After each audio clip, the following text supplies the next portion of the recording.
still looking at radical equals variable, but this time we want to look at ones that have adding or subtracting under the square roots. Now, could our radical equals variable problems be something other than square roots? Sure. We could do these with cubed roots or fourth roots, right? But we don't have time to do everything, so we're going to focus on the square roots. In this one, if I start, I check is the radical by itself, and it is, so I can undo it by squaring both sides. That means a squared equals 9a minus 14. If I move my 9a minus 14 over by my a squared, I always want my squared term, the quadratic one, to be positive.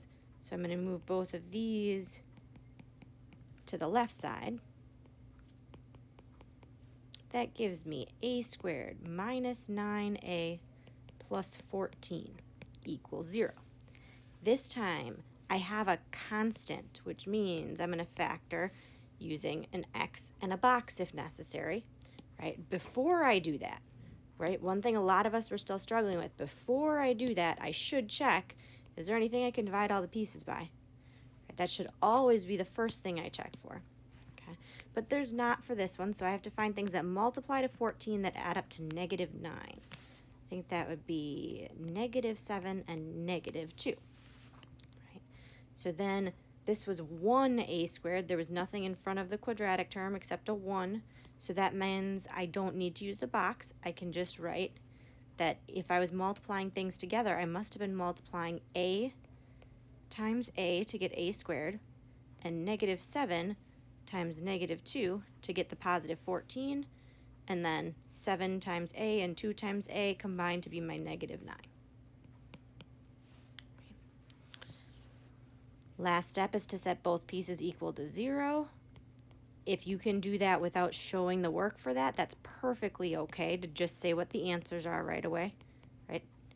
If showing the work is going to keep you from making little mistakes, that's okay too. So I get a equals 7 and a equals 2. Do both of these answers work? All right, let's check. Well, I have 7 squared. Is that the same as, I don't know where the squared came from. That wasn't in my original one. Right, so it's easy to look at your new one and forget that the squared wasn't originally there. So just 7. Right, so just my a equals 9 times 7 minus 14 under my square root. So if I check, 9 times 7 is 63, and 63 minus 14 is 49. So that's the square root of 49, which is 7. So 7 does equal 7. 7 works. What about 2? 2 equals the square root of 9 times 2 minus 14. 9 times 2 is 18. 18 minus 14 is 4, so this is the square root of 4, which is 2. So that is true also. Right? Before you don't believe me that sometimes we get ones that don't work, right, let's look at one where we don't have all of our answers check. So this is the messiest type you would see if there was something in front of the variable on, in this case, the right-hand side, because then that probably tells me I'm going to have to use a box, right? Because I'm not just going to have x squared, I'm going to have a number in front of the quadratic term. 18n plus 7 equals 3n times 3n, right? 3n squared is 9n squared. If I move everything over to the right-hand side this time, I get the only thing left is the right-hand side, which is 9n squared minus 18n minus 7. The other side is completely gone, so I'm going to put equals 0. Next thing I'm checking, anything I can divide all the pieces by. There's not, so then I go to my x and box. On top of that x, 9 times negative 7 is negative 63. that adds up to negative 18? What multiplies to negative 63 that adds up to negative 18?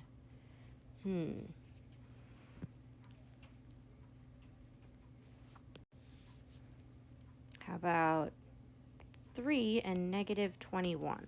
Right? If you're stuck, just make your list. And then, because it was 9n squared, I know I'm going to need a box for this one.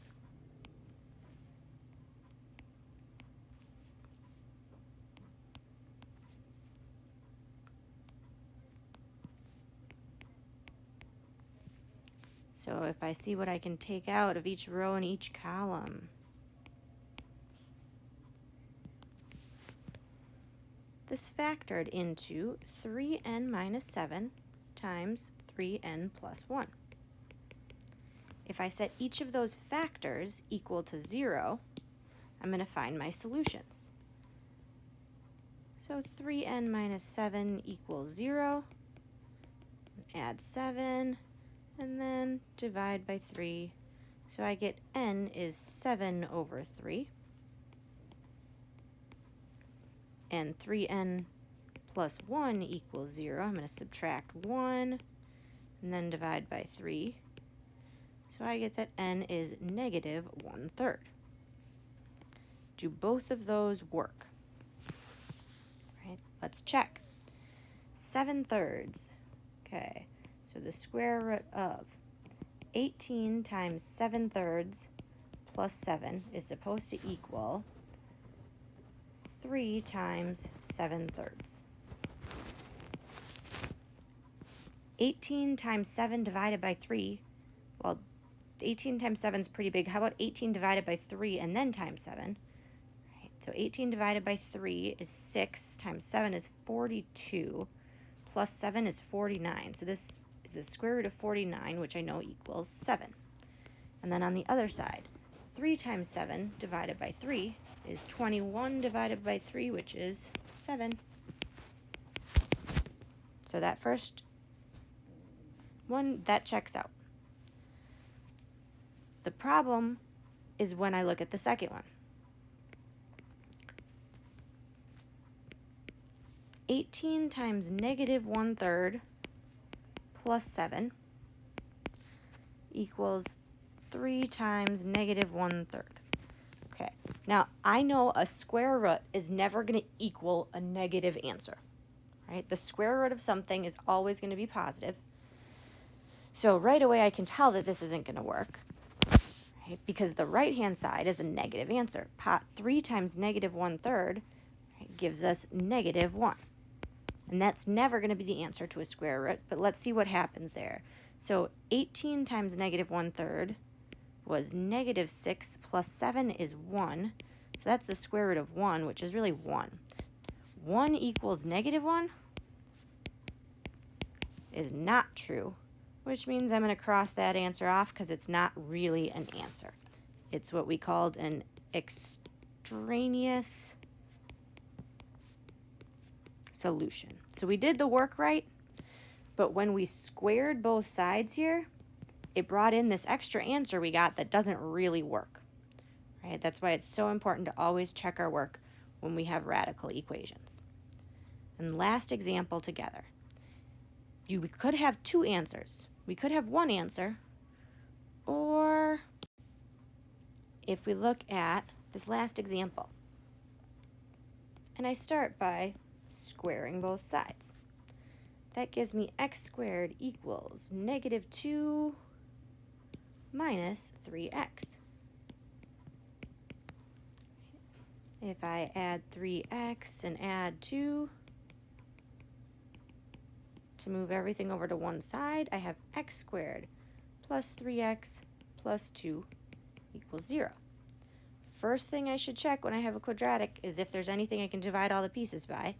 And there's not, so then I go to factoring using my x and my box if I need it. What multiplies to 2 but adds up to 3? That's going to be 2 times 1. Because this is just x squared, it must be just x times x as my lead terms within those factors, right? And then positive 2 times positive 1 to make my positive 2, but also add up to 3x when I FOIL or multiply that out. Last step is to set each factor equal to 0. So if I subtract 2 from each side and subtract 1 from each side, I get that x is negative 2 and that x is negative 1.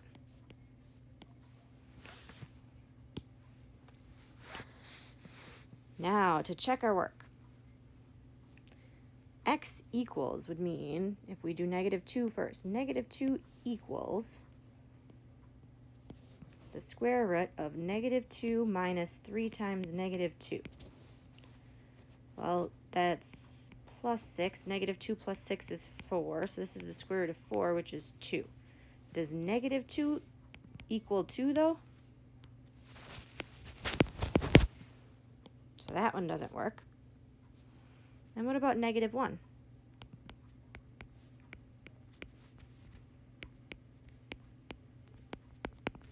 Right. And really, we can tell just by looking at it here that it's not going to work because, again, a radical that's an even root like this, a square root, can't ever give us a negative answer. Right? Because if there's negatives underneath the radical, we'd get imaginary answers. Right? Now, if there was like minus 6 here on the outside, then I could end up with a negative answer, right? Because it could be a positive minus 6. If that positive was less than 6, like 3 minus 6, then I could get negative 3 for an answer, right? But all of these problems we're looking at today, where it just equals the variable part, it shouldn't be able to be a negative answer, right? But just to check to make sure, negative 3 times negative 1 is positive 3. And 3 minus 2, so this is the square root of 1, which is 1. So we get negative 1 equals 1, but it doesn't. What happens if both of our answers end up getting crossed off? Right? There's no answer left, so we say there must be no solution.